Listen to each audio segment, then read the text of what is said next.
ಎಲ್ರಿಗೂ ನಮಸ್ಕಾರ. ನಾನು ನಿಮ್ಮ ನವೀನ್. ನಾನಿವತ್ತು ಒಂದು ವಾಟ್ಸಪ್ಪಲ್ಲಿ ಒಂದು ಆಪ್ಷನ್ ಇದೆ, ಕೆಲವೊಬ್ಬರಿಗೆ ಗೊತ್ತಿದೆ, ಕೆಲವೊಬ್ಬರಿಗೆ ಗೊತ್ತಿಲ್ಲ. ಸೊ ಆ ಆಪ್ಷನ್ನ ಹೇಳ್ಕೊಡಕ್ಕೆ ಬಂದಿದ್ದೀನಿ. ವಾಟ್ಸಪ್ಪಲ್ಲಿ ಯಾರಿಗಾದ್ರೂ ಮೆಸೇಜ್ ಮಾಡಿದ್ರೆ ಮಿಸ್ ಆಗಿ ಟೈಪಿಂಗ್ ಮಿಸ್ಟೇಕ್ ಆಗಿರುತ್ತೆ ಕೆಲವು ಸತಿ ಯಾರಿಗೋ ಕಳ್ಸೋಕ್ಕೆ ಯಾರಿಗೋ ಕಳಿಸ್ಬಿಟ್ಟಿರ್ತೀರ.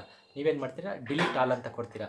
ಸೊ ಡಿಲೀಟ್ ಆಲ್ ಕೊಟ್ಟಾಗ ಅವರು ಏನೋ ಮೆಸೇಜ್ ಮಾಡಿದ್ರಲ್ಲ, ಇವರು ಏನು ಮೆಸೇಜ್ ಮಾಡಿದರು, ಯಾಕೆ ಡಿಲೀಟ್ ಮಾಡಿದ್ರು, ಈ ಥರ ಕೆಲವೊಬ್ರು ಡೌಟ್ ಬರ್ಬೋದು. ಸೊ ಅದನ್ನು ಅಲ್ಲೇ ಎಡಿಟ್ ಮಾಡ್ಬೋದು. ಆ ಆಪ್ಷನ್ ಇದೆ ಅಲ್ಲಿ. ನೀವು ಮೆಸೇಜ್ ಮಾಡಿದ ತಕ್ಷಣ ನೀವು ಅದನ್ನು ಅಲ್ಲೇ ಎಡಿಟ್ ಮಾಡಿ ಮತ್ತೆ ರೀಸೆಂಡ್ ಮಾಡ್ಬೋದು. ನೀವು ಮೆಸೇಜ್ ಇದೇ ಮಾಡಿರೋ ಥರಕ್ಕೆ ಇರುತ್ತೆ, ಅದು ಬೇರೆ ಏನು ಕಾಣಿಸೋದೇ ಇಲ್ಲ ಅವರಿಗೆ. ಅದನ್ನ ಯಾವ ಥರ ಅಂತೇಳಿ ನಿಮಗೆ ಈ ವಿಡಿಯೋ ಮೂಲಕ ತೋರಿಸ್ಕೊಡ್ತೀನಿ ನೋಡಿ ನಿಮಗೆ. ನೋಡಿ, ಇವಾಗ ಒಂದು ವಾಟ್ಸಪ್ ಓಪನ್ ಮಾಡ್ಕೊಂಡಿದ್ದೀನಿ. ಇವಾಗ ಮೆಸೇಜ್ ಟೈಪ್ ಮಾಡ್ತೀನಿ ನೋಡಿ. ಹಾಯ್ ಗುಡ್ ಮಾರ್ನಿಂಗ್ ಅಂತ ಸೆಂಡ್ ಮಾಡ್ತೀನಿ ಅಂದ್ಕೊಳ್ಳಿ. ಸೆಂಡ್ ಕೊಟ್ಬಿಡ್ತೀವಿ.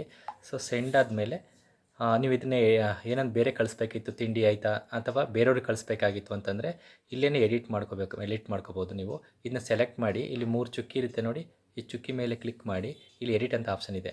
ಇವಾಗ ನೀವು ಹಾಯ್ ಗುಡ್ ಮಾರ್ನಿಂಗ್ ತಿಂಡಿ ಆಯಿತಾ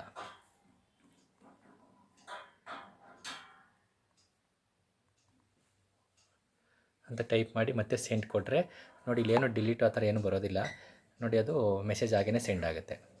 ಈ ಆಪ್ಷನ್ ಯಾರಿಗೆ ಗೊತ್ತಿರೋದಿಲ್ಲ, ಇದನ್ನು ಇವಾಗ ನೋಡಿದ ಮೇಲೆ ಫಾಲೋ ಮಾಡ್ಕೊಂಡು ಯೂಸ್ ಮಾಡ್ಕೋಬೋದು. ಡಿಲೀಟ್ ಆಲ್ ಕೊಡೋ ಬದಲು ಈ ಥರ ಎಡಿಟ್ ಮಾಡ್ಕೋಬೋದು. Thank you.